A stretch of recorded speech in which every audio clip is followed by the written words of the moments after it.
Bonjour et bienvenue sur ma chaîne pour la seconde partie d'interprétation des cartes de l'oracle de la Triade.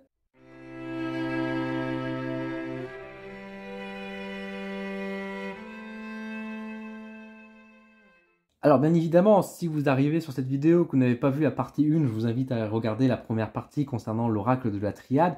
Là, je vous propose de regarder les dernières cartes que je n'ai pas encore présentées de ce jeu, que j'ai divisé en 3 paquets. Je vous les présente dans un instant. Je rappelle juste que bien sûr, ce genre de vidéo, c'est avant tout de partager ma version d'interprétation de l'oracle de la Triade à travers sa symbolique, et que je vous invite bien sûr à compléter vos connaissances avec d'autres ouvrages, d'autres formations pour pouvoir trouver votre propre interprétation, votre propre plaisir. Je vais donc mettre la caméra de manière que vous puissiez voir les cartes. Donc vous voyez que là j'ai divisé donc en 3 paquets. Autant dans la première partie, je vous ai montré les cartes qui étaient plus, on va dire, pour vanter une thématique ou une émotion, un état en soi. Ici, je vais plutôt vous montrer donc des cartes qui vont d'abord exprimer tout ce qui est un peu négatif finalement, un peu les cartes un peu plus difficiles, un peu plus sombres. Ici, des cartes qui sont assez neutres, qui vont vanter plutôt un domaine de manière générale. Et enfin, j'ai mis ici tout ce qui est un peu les cartes un peu plus mystiques, un peu plus philosophiques, métaphysiques, dans un certain sens. Je vous propose donc de commencer tout de suite avec d'abord les cartes qui vont vanter un petit peu tout ce qui est lié au domaine. Donc c'est-à-dire des cartes qui, en soi, toutes seules, n'ont pas forcément beaucoup d'interprétations à offrir, mais qui, justement, dans un tirage général, permet d'un peu mieux cibler pour dire, ah, on est dans ce domaine-là, dans cette thématique-là. Tout d'abord, nous avons la carte du temps. Alors la carte du temps en soi, c'est une carte qui, j'allais dire, un peu compliquée. C'est pas qu'elle est compliquée en soi, mais vous savez que dans l'oracle de la Triade, on peut dater les tirages avec justement les numéros qui sont placés en dessous des cartes. Donc encore une fois, moi je ne l'explique pas dans ces vidéos, je ferai peut-être une vidéo par la suite pour exprimer comment on peut dater avec le jeu de la Triade. Ici, la carte du temps va exprimer juste la notion du temps, pour dire simplement que il faut mettre peut-être une échelle temporelle justement là-dessus. Ça permet de mettre pourquoi pas cette carte de côté et puis rajouter des cartes autour pour essayer de déterminer la saison, pour déterminer peut-être le mois, etc. C'est un peu un marque de repère. Ça peut évoquer justement aussi le temps sur la durée de manière générale pour se dire il faut laisser du temps, il faut laisser passer des mois, plusieurs semaines avant de pouvoir passer à autre chose, etc. Bref, ça va exprimer la durée de manière générale. La carte des sciences, ici, va parler beaucoup plus de tout ce qui est lié, bien sûr, à la fois à la réflexion, alors ça peut être amené à la raison, même si pour moi c'est d'autres cartes, mais ici ça va encore représenter tout le domaine, donc à la fois des mathématiques, pourquoi pas de la médecine, pourquoi pas de la technologie aussi, de l'informatique de manière générale, bref, tout ce qui fait partie de la modernité finalement à ce niveau-là. Ça peut parler aussi de tout ce qui est lié à la connaissance et au savoir également, hein. Mais la connaissance et le savoir, alors qui peut être occulte dans certains aspects, mais on n'est pas sur de l'ésotérisme ici, on est plus encore une fois sur quelque chose pour moi qui est beaucoup plus concret, beaucoup plus terre à terre, beaucoup plus de raison, qui n'est pas forcément en opposition avec le reste, parce que vous voyez bien qu'il y a quand même de l'alchimie qui est placée, on a un petit symbole de Pagan qui est placé, donc vous voyez que ça peut être aussi l'astrologie, etc. Bref, ça peut être dans tous les cas un peu le côté très réfléchi, formation, apprentissage, mais plus que formation, apprentissage, c'est plutôt le côté savoir, connaissance qui apparaît. Justement parce que la carte d'en dessous, c'est l'initiation. J'avais bien trié mon jeu. La carte d'initiation ici qui va parler plutôt ici de tout ce qui est lié à la formation, à l'apprentissage de manière générale. Autant la carte des sciences ici évoque tout ce qui est les connaissances et le savoir. L'initiation vient parler de la formation et de l'apprentissage de ce savoir. Donc ça va parler de l'école, ça peut parler bien sûr de la faculté, ça peut parler des formations, de l'apprentissage, encore une fois, je reprends mes termes, de tout ce qui est lié, on va dire, ou tout simplement lire un livre aussi, de lié à votre culture, bref, d'évoluer, de grandir, de fournir ses connaissances. La carte du voyage va exprimer quant à elle plutôt les déplacements, ça peut être les vacances aussi, mais pour moi plus que des vacances, ça va exprimer beaucoup plus le déplacement en général. Ça peut évoquer votre voiture aussi, par exemple, on voit un peu le bateau, alors faut pas oublier que le bateau peut représenter votre voiture, c'est parce que vous n'avez pas de bateau, vous n'avez pas de moyen de déplacement, ça peut représenter le train, l'avion. Dans tous les cas, ça va représenter l'idée de déplacement, on va prendre la route, les voyages, les transferts, bref, tout ce qui est lié à l'idée de se déplacer, de voyager, de bouger, donc ça va exprimer la route, la distance aussi géographique, des choses comme ça éventuellement. Même si encore une fois la distance géographique c'est difficile à voir parce que le voyage va mettre plus en avant l'idée qu'on doit se déplacer et voir s'il y a de la distance, on mettra peut-être d'autres cartes à côté. Le message va exprimer non pas le moyen de communication mais va exprimer plutôt ce qu'on va recevoir comme information. Qu'on peut recevoir, parce que justement, derrière le message, ah non, elle doit être un peu plus loin, il y avait la carte du courrier qui va parler un peu plus sur les papiers, etc. Ici, le message va exprimer plutôt l'information qu'on reçoit, les idées qui peuvent passer en tête, l'inspiration de manière générale, l'information qu'on transfère et qu'on donne. Encore une fois, c'est une carte qui va effectivement être assez proche, je crois, crois qu'elle est là, voilà, qui peut faire penser un peu au papyrus, même si le papyrus n'évoque pas tout à fait ça, mais c'est vrai que les papyrus, donc tout ce qui est lié au papier, peut transmettre aussi un message. Donc c'est vrai que les deux cartes, parfois on peut un peu les mélanger, mais il faut bien faire la différence entre le message, qui est une carte qui va évoquer beaucoup plus l'information, le savoir, que ce soit par mail ou courrier, on s'en fout, là où le papyrus va parler beaucoup plus pas du papier en soi, du côté, on va dire, très matériel, en fait, du moyen, plutôt que l'information de manière générale. Donc il faut faire un peu la différence. Dans tous les cas, le message, c'est l'information qui est transférée, qu'on reçoit, l'idée, donc ça peut être un appel de quelqu'un, ça peut être un mail qu'on reçoit, c'est de la communication de manière générale, si vous voulez, pour simplifier les choses. Là où le papyrus, justement, va remonter plutôt le côté papier, alors ça peut être le courrier qu'on reçoit également, l'information qui est donnée, mais ça peut être aussi, par exemple, tout ce qui est lié au contrat, les contrats au niveau du travail, etc., toutes les signatures, etc. Ça peut renvoyer un peu sur l'aspect professionnel, parce que c'est vrai que dans l'oracle de la triade, je trouve qu'il n'y a pas forcément une carte qui représente réellement, une carte qui représente le pro, qui représente pas vraiment le professionnel. Il y a des cartes qui peuvent renvoyer à ça, ça dépendra du domaine d'activité que vous faites. Vous allez rattacher certaines cartes à votre domaine, mais le papyrus peut renvoyer sur l'aspect plutôt concret, travail éventuellement, si vous voulez chercher un domaine, mais ça va remonter surtout le support que vous travaillez, donc ça peut remonter aussi, pourquoi pas, un téléphone, pourquoi pas, entre guillemets, le transfert d'informations qui peut être fait, ce genre de choses, mais bon, c'est une carte qui effectivement va parler plus pour moi du concret, du matériel de manière générale. La carte de la richesse ici va parler pour moi de l'argent, en fait, en réalité. On avons déjà eu la carte du succès, on a une autre carte qui va parler aussi un peu plus de l'abondance, des choses comme ça, de la réussite. Ici, nous avons la carte de la richesse qui, pour moi, va renvoyer plutôt sur le côté de l'argent, ça peut renvoyer sur le côté matériel également, ça peut remonter le succès, même si, encore une fois, il y a d'autres cartes qui évoquent le succès. Donc pour moi, c'est vraiment plutôt le côté de notre patrimoine, de tout ce qui est physique. C'est une corde d'abondance, donc ça peut être aussi, pourquoi pas, l'abondance, mais... Et elle peut être exprimée comme ça, mais si vous avez des cartes, pour pas forcément les mélanger, trouver une distinction, pour moi la carte de richesse renvoie vraiment sur l'aspect financier de manière générale, dans un point de vue plus terre à terre. La carte de l'amour, je vais aller assez vite là-dessus. La carte de l'amour, elle exprime au contraire plutôt l'idée de l'amour, simplement des sentiments, des émotions, du couple, de manière générale, bien sûr, des rencontres qui peuvent se faire, de l'union. Mais encore une fois, on a une carte qui prend la fusion, donc l'union, mais qui va ici parler beaucoup plus du sentimental, forcément, qui renvoie vers le domaine sentimental. La carte de l'homme et de la femme, donc ici, vous voyez, en plus moi j'aime beaucoup les cartes, vous voyez, elles sont faites quand même dans une forme de parallélisme. Bien sûr, on prend donc le côté yang, le côté yin, le masculin et le féminin. Donc il y a vraiment ce côté homme et femme. Alors, certaines personnes pourraient dire que ça prend le consultant ou la consultante. Moi, je suis pas trop d'accord. Moi, j'utilise une autre carte pour ça qu'on va découvrir dans quelques instants. Mais ça peut renvoyer donc forcément sur une personne masculine ou sur une femme de votre entourage. Et du coup, après, selon les cartes qui sont entourées, ça peut renvoyer à votre femme, à votre sœur, votre mère, etc. Ça à découvrir. Ça peut renvoyer aussi bien sûr à tout ce qui est côté énergétique, le yang et le yin. Donc le yang, le côté actif, le côté action, le côté entreprenant, le côté leader. Là où le yin, c'est beaucoup le côté réflexion, beaucoup de côté réception, douceur, féminité bien sûr, douceur, enfin voilà, ce genre de choses également. Donc voilà un petit peu pour les cartes, tout ce qui est lié, on va dire, au domaine de manière générale. On va regarder maintenant au niveau des cartes un peu plus difficiles, on va dire un peu plus négatives dans les jeux. Même si, encore une fois, les cartes négatives renvoient toujours vers du positif derrière, il faut comprendre. Donc nous avons d'abord la carte de l'épreuve. Comme vous voyez, nous sommes dans une carte qui va remonter tout ce qui est labyrinthe, donc c'est le côté où on est parfois perdu. Parfois on a des obstacles sur la route. Mais cette carte-là renvoie bien sûr ce côté de dire qu'il y a toujours une sortie, que pour atteindre nos objectifs, il y a parfois des gens qui vont nous mettre des bâtons dans les roues. Bref, et là, on nous montre vraiment l'aspect bâton justement sur la route, obstacle, ce côté où tout n'est pas si facile que pour atteindre nos objectifs, pour atteindre ce qu'on veut, eh bien, on va devoir quand même se battre, on va devoir quand même trimer, on va devoir quand même réussir à l'image de Fort Boyard, on va dire dans un côté un peu plus positif, on va devoir traverser les longs couloirs pour trouver la sortie au bout. Donc c'est sûr, ça va montrer les difficultés. Même si encore une fois, ça montre que les difficultés, ça ne veut pas dire forcément qu'on vient vous punir, ça donne pas, ça reste neutre, ça vous montre juste qu'il y a des difficultés à atteindre votre objectif.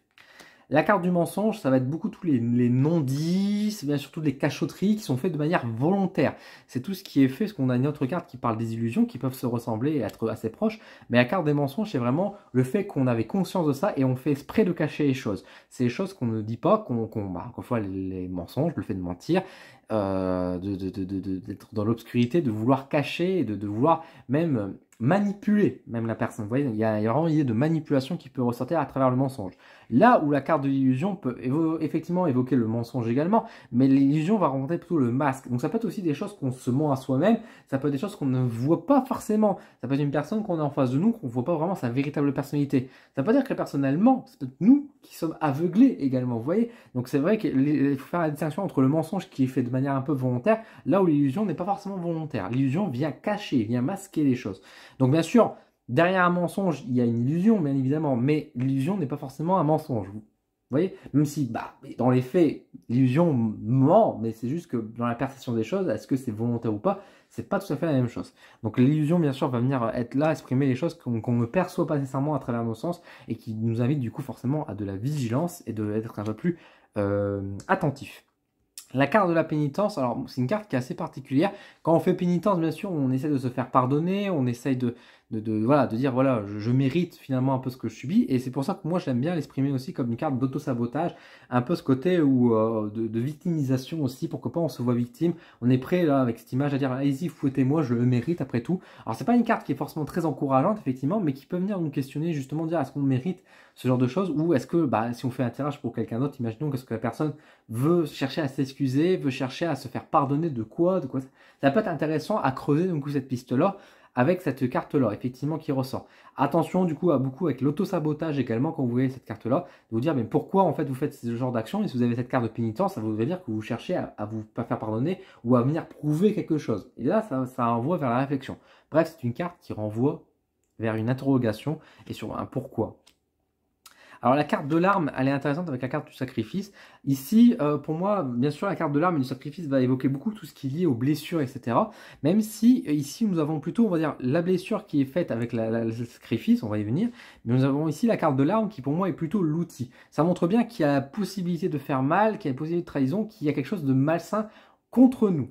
Ça ne veut pas dire que l'acte est forcément fait, bien que l'arme montre qu'il y a une possibilité de nous faire du mal, que la personne cherche peut-être à nous rabaisser, des choses comme ça. Est-ce qu'elle le fait, est-ce qu'elle agit? Ça, c'est une autre question à voir, mais en tout cas, l'outil est là pour nous faire du mal, pour nous planter un coup de couteau. Ce qui est intéressant avec la carte de l'arme aussi, c'est selon où elle est positionnée. Si par exemple elle est au-dessus, on pourrait chercher et se dire, mais qui veut nous faire du mal? Parce que qui cherche à nous blesser, qui a son épée vis-à-vis de nous? Qui est sur la défense vis-à-vis de nous aussi, pourquoi pas? Et vers qui c'est ciblé également? Vous voyez sur quoi on va être attaqué? Si vous avez vraiment la carte de l'arme et de la richesse qui est en dessous, on peut vous dire que voilà, vous aurez des problèmes au niveau financier, vous allez avoir une perte d'argent parce que quelqu'un va peut-être vouloir voler de l'argent, par exemple. Vous voyez, c'est vraiment une carte qui va venir parler plutôt de l'outil, donner un peu la direction, de vous dire attention, ça va faire mal, il y a une douleur qui va se faire quelque part. Et justement, après, on a la carte du sacrifice ici, qui pour moi, en fait, plus que du sacrifice, va montrer plutôt une blessure. Le fait qu'on soit blessé, qu'on saigne, qu'on nous a fait du mal, qu'on s'est fait du mal, que quelque chose de négatif s'est passé et qu'on est blessé finalement par rapport à ça. Alors c'est vrai que la carte du sacrifice induit que c'est nous-mêmes qu'on se sacrifie pour les autres, qu'on perd voilà, on fait des choses pour les autres et du coup on se gâche soi-même, on se fait du mal à soi-même pour le bonheur des autres. Alors dans certains cas le sacrifice peut être nécessaire, on pourrait avoir une carte nécessité à côté et peut être important pour différents aspects.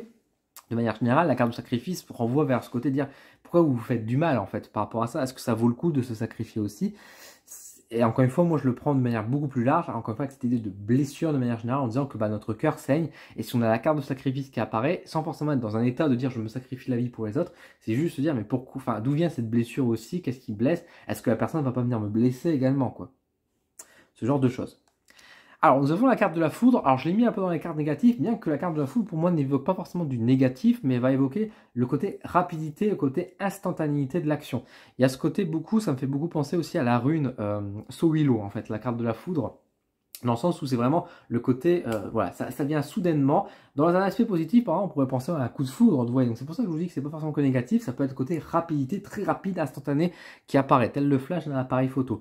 Mais bien sûr, la foudre, ça peut être aussi la brisure, c'est un peu l'image un peu de la tour aussi, de la maison de Dieu dans le tarot. Donc, ça veut dire que les choses vont se casser, vont se briser, vont s'éroder également sur certains aspects. Donc ça peut faire du mal. Ça peut être aussi, on va dire, par exemple, un couple qui se casse, qui se brise, il se passe quelque chose qui fait que du jour au lendemain, il y a un déclic qui se fait. Vous voyez, le côté, encore une fois, instantané qui se fait, il y a un avant après ça. ça peut être aussi le côté hasard, mais le hasard qui tombe d'un coup, brusquement en tout cas. Donc c'est vrai que la foudre est une carte qui peut être prise négativement parce que c'est un peu le coup de fouet, c'est un peu le choc qui nous est donné, mais un choc qui peut être positif, hein, mais qui sur l'instant peut ébranler également derrière, quoi. Nous avons là, alors j'aime beaucoup aussi la carte de la tentation qui avec l'erreur, vous voyez, elles sont très proches, c'est la suite logique qui est marquée. Nous avons donc la carte de la tentation qui pour moi va nous montrer justement les 7 péchés capitaux, j'ai envie de dire, ici avec l'image de Adam, de la pomme, avec du serpent qui siffle justement, on a vraiment ce côté de dire attention, c'est une vigilance à avoir. Quand vous avez la carte de la tentation, ça veut vous dire que les choses qu'on va vous mettre sous le nez, il y a des pièges. Ça rencontre le piège, la tentation. C'est la chose à ne pas forcément faire. Il faudra être vigilant, il faudra être prudent.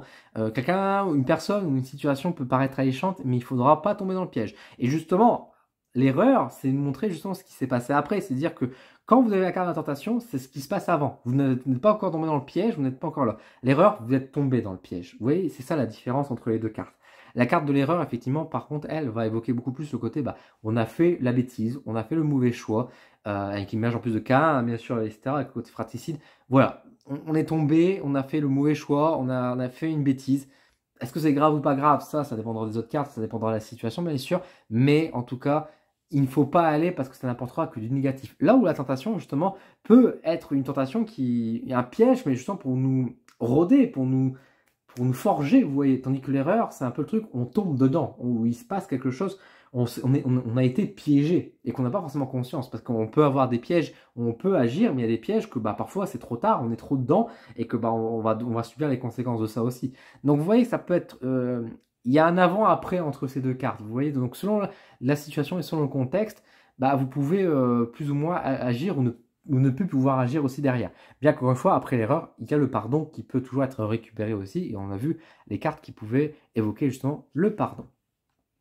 La carte de l'adversaire, tout simplement c'est une carte qui va exprimer tout ce qui est lié aux ennemis, donc tout ce qui est lié à la jalousie, tous les gens qui veulent mettre des bâtons dans les roues. Autant on avait la carte d'épreuve qui montrait justement les obstacles, autant la carte de l'adversaire va montrer celui qui vous met les obstacles sur la route. On dit vraiment qu'il y a quelqu'un qui vous pousse, alors moi je dis souvent quelqu'un parce qu'en général, c'est rare qu'il y ait des situations qui vous mettent exprès dans la merde. C'est plus, on va dire encore une fois, une personne qui, par jalousie, par méfiance, par méchanceté, qui vous veut du mal. Alors quand on voit cette carte-là, on pourrait dire ça y est, on nous envoie une malédiction sur la gueule. Ça pourrait être un peu dans ce sens-là, mais bon, juste de la jalousie aussi, ça peut être une carte qui peut exprimer ce côté-là. N'allons pas non plus dans les extrêmes quand on voit cette carte-là, parce qu'il y a forcément un peu cette étoile qui apparaît.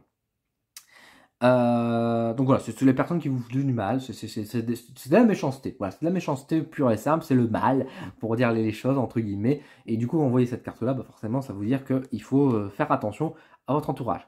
Le malheur, c'est tout simplement la carte qui va évoquer des échecs. Alors, plus que le malheur, c'est vrai que c'est un grand mot pour dire, alors on a l'impression que ça y est, on va tout subir sur notre tête, etc.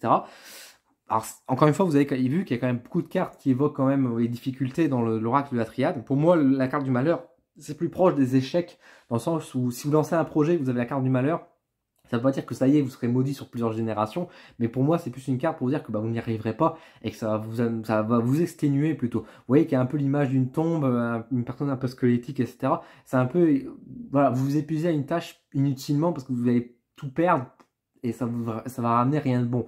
Ça va ramener que du négatif finalement. Et c'est ça la carte du malheur. C'est pas vous dire que vous subissez le malheur. Pour moi, c'est plus une carte qui vous dit que vous allez vers le malheur, en fait, que vous vous dirigez dans une mauvaise direction et que ça va vous épuiser. C'est une perte de temps, une perte d'énergie. Donc, ça évoque ce côté-là. Et enfin, nous avons la carte de la mort. Alors, on a une carte qui évoque la fin, on va analyser dans quelques instants. La carte ici de la mort, pour moi, elle est beaucoup plus concrète que la carte de l'oméga, justement, qui évoque la fin. La carte de la mort, ça va bien sûr parler du deuil de manière générale. Alors, ça peut être la mort physique d'une personne proche de nous, effectivement, mais ça peut exprimer aussi le deuil d'une relation, ça peut exprimer le divorce. Ça vient me montrer que c'est fini, que les choses sont finies, et c'est acté et c'est ancré. Autant l'oméga, on va y venir juste après, vous pouvez exprimer la fin de quelque chose, on tourne la page, mais dans une idée d'un cycle.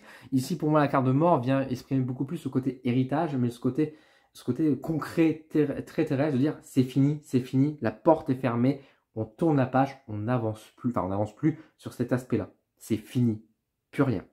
Donc ça exprime pour moi plus cet aspect-là, on va dire quand vous voyez cette carte-là, donc c'est vraiment la fin définitive qui est vraiment marquée avec la carte de la mort. Et enfin, on va regarder du coup le dernier paquet avec les dernières cartes que je vous ai pas présentées, qui sont pour moi des cartes un peu plus mystiques et un peu ésotériques, qui fait un peu la particularité et l'originalité de la triade. Donc nous avons tout d'abord la carte de l'alpha qui est juste ici, avec la carte de l'oméga. Le début et la fin, l'alpha c'est le numéro 1, l'oméga c'est la dernière carte, la numéro 57. L'alpha et l'oméga, donc l'alpha va raconter le début autant que l'oméga va montrer la fin. Alors comme je vous dis, on avait la carte de la naissance qui existait déjà et on a la carte de la mort qui représente l'oméga. Pour moi, on est sur un esprit plus ésotérique et plus, on va dire, philosophique. Donc c'est-à-dire qu'on a l'alpha qui va montrer beaucoup plus ce côté nouveau commencement, renaissance, pourquoi pas, dans une idée, dans un développement. Ça peut représenter vraiment le début de quelque chose, d'une idée, d'une aspiration, là où l'oméga viendrait plutôt dire peut-être un peu plus le côté dépression dans les idées, dans le mental un peu plus bas, dans les idées, on va dire quelque chose, on a la panne d'aspiration, le côté qu'on n'y arrive pas. Ça ne veut pas dire pour autant que l'oméga vient pour moi mettre une fin définitive, parce que pour moi la fin définitive est plus exprimée par la mort, mais il vient dire plutôt une coupure ou quelque chose que en panne, enfin un peu le côté vide, un peu le côté où on tourne la page, enfin. Vous voyez, c'est un peu plus subtil, on va dire, dans l'interprétation de manière générale. De manière générale, de toute façon, les cartes un peu mystiques que je vous montrer ici ont une aspiration un peu plus subtile. Et du coup, forcément, si on veut des choses plus concrètes, il faudra compléter avec d'autres jeux derrière, avec d'autres cartes. La carte de l'élévation, elle est un peu plus concrète, c'est une carte qui va exprimer beaucoup plus l'évolution positive. Le fait d'être promu par exemple dans un boulot, ça peut être également le couple qui va mieux, s'améliore, les rapports avec un ami s'améliorent également, le fait qu'on gagne peut-être plus d'argent, ça peut être également l'élévation, la montée de l'âme vers là haut, encore une fois. Donc quelque chose qui fait que voilà, on transcende, on grimpe, on évolue positivement, toujours. Là où la mutation pouvait exprimer une évolution négative, l'élévation va montrer toujours le côté positif des choses. Bon, alors après, certaines personnes pourraient dire si elle est à l'envers, on pourrait l'exprimer différemment. Effectivement, là, je vous exprime les cartes principalement à l'endroit, mais pour moi, ça va exprimer principalement le fait d'évoluer positivement. La carte de la méditation, pour moi, va parler beaucoup plus de l'idée de réflexion, de se poser, de se calmer, de dire juste pose-toi, réfléchis, médite. Prise de conscience, en fait, la pleine conscience qui est là. C'est une carte qui va venir vraiment dire on se calme et on doit réfléchir sur la situation, on doit se poser. C'est l'image, c'est la carte, c'est la rune Issa dans un certain sens, c'est-à-dire on fait de l'introspection, on se pose, on regarde l'ensemble, on prend toutes les idées qu'on a et on réfléchit là-dessus, on évolue, on laisse évoluer, on laisse venir, on est à l'écoute de nos sens. Voilà, c'est vraiment le temps d'une pause à travers la méditation, à travers la réflexion de manière générale. La carte Delta va pour moi exprimer beaucoup plus la spiritualité, de manière générale, l'ésotérisme, la clairvoyance, hein, souvent comme on le voit avec cet œil dans ce triangle. Pour moi, ça va aller beaucoup plus loin à travers ça, c'est pas que la clairvoyance, ça peut être la clairaudience également, ça peut être la clairsentience. C'est de manière générale la spiritualité, ça peut être les âmes, ça peut être vraiment ce côté de connexion avec l'au-delà, de perception, de l'inconnu finalement, de la magie aussi. Vous voyez, c'est vraiment une expression de ça. La carte de prière, pour moi, va représenter beaucoup plus les croyances de manière générale, la foi qu'on peut avoir. Alors ça peut être la foi dans une religion, mais ça peut être la foi également dans un projet, dans un couple, etc. C'est vraiment, je vais faire la définition de la foi, mais c'est vraiment le fait sans avoir forcément de preuves, mais d'avoir confiance.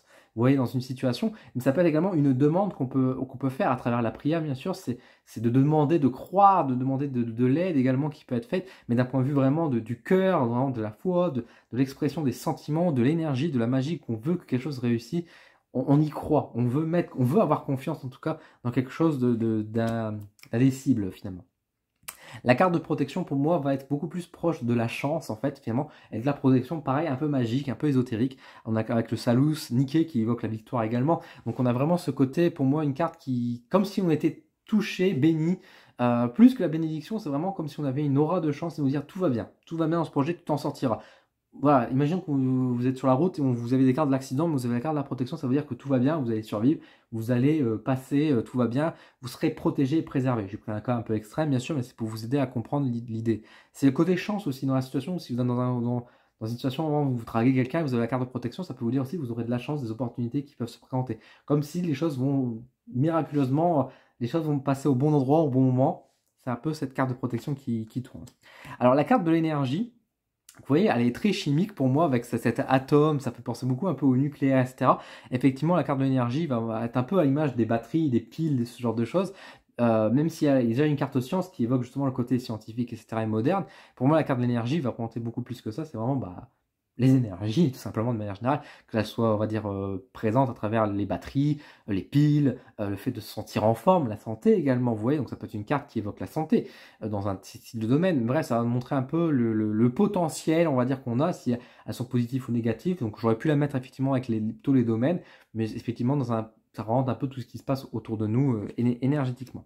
La carte de lumière qui est assez connue, qui tranche beaucoup avec les autres cartes de la triade, va pour moi parler beaucoup plus de la présence, on va dire, des guides, de la lumière, du paradis finalement, du soleil, vraiment le bonheur, la joie, la réussite suprême, le fait d'être protégé, d'avoir la lumière, d'avoir l'éclaircissement, qu'on chasse les ténèbres. Il y a vraiment cette chance, cette opportunité, cet amour inconditionnel qui nous est offert. Bref, c'est une excellente carte. C'est une carte qu'on rêve d'avoir dans n'importe quel tirage quand on veut avoir des réponses positives. Quand vous avez cette carte-là, ça vient vraiment dire que voilà, vous avez du bonheur, de la chance, de la réussite, ça va le faire. Donc vous pouvez avoir confiance. La carte de l'éternité, alors pourrait évoquer également le temps, mais on a une carte de temps qui évoque justement la longue durée. Donc l'éternité pour moi va remporter beaucoup plus ce côté, on va dire, de l'infini qui est ici dans les énergies, dans la situation. Donc c'est une carte qui va surtout venir compléter d'autres cartes à côté pour vous montrer justement dans un couple. Ça veut dire que c'est un couple solide qui va être dans la durée, que ça va super bien fonctionner. Ça va être la carte qui peut exprimer la richesse, vous dire que tout va bien, on aura toujours les ressources qu'il faut, qu'on peut, voilà, l'infini potentiel. Une carte avec la santé, vous avez l'éternité, ça peut vous montrer vraiment ce côté que que la santé se maintient, vous êtes dans une bonne forme, etc. Et vous continuez d'entretenir l'idée un peu d'un cycle, mais un cycle infini, positif. Enfin, moi, je le ressens beaucoup plus positivement, l'éternité. Alors, certains aspects, on pourrait l'avoir un peu négativement, mais pour moi, c'est montrer vraiment l'infini, de manière générale. Après, à vous de voir. C'est vrai que si on a la carte du désert et l'éternité à côté, ça montre qu'on va errer éternellement dans un coin. Alors, tout n'est pas fataliste, bien sûr, mais ça montre bien qu'on est coincé et que tant qu'on n'a pas un truc qui va venir débloquer la situation, bah, on va continuer d'errer dans cette situation. La carte de la sagesse, pour moi, va évoquer beaucoup plus, on va dire, l'aspect, on va dire, de l'intelligence de manière générale, de l'intelligence à travers la réflexion, à travers les échanges qu'on peut avoir avec les personnes. C'est ce côté de se renseigner, de faire preuve de curiosité, de la conscience. Donc vous voyez, c'est des cartes qui se rapprochent beaucoup aussi avec la méditation, forcément, parce que la méditation, c'était le moyen d'atteindre la sagesse. Vous voyez, la sagesse, c'est le résultat de tout ce qu'on a fait. Autant la méditation vient nous inviter à nous poser et à réfléchir, à prendre conscience, autant la sagesse, c'est l'état où on se retrouve derrière, de la stabilité finalement d'un projet concret, dur, bien formé, etc. Donc c'est vraiment la connaissance qui est sortie, qui est établie, qui est juste, vous voyez, c'est ce côté, ça peut être aussi la spiritualité, de la connaissance, le savoir, du mystère aussi, vous voyez, ça peut être l'acceptation de certaines situations, même on accepte les choses, c'est une forme de sagesse. C'est une carte compliquée à traduire telle qu'elle est, mais dans un tirage, on peut trouver d'autres solutions. Et enfin, nous avons la carte de l'âme. C'est beau de terminer, je pense, que sur la carte de l'âme. Pour moi, la carte de l'âme, ça va être la carte qui va remporter le consultant et la consultante.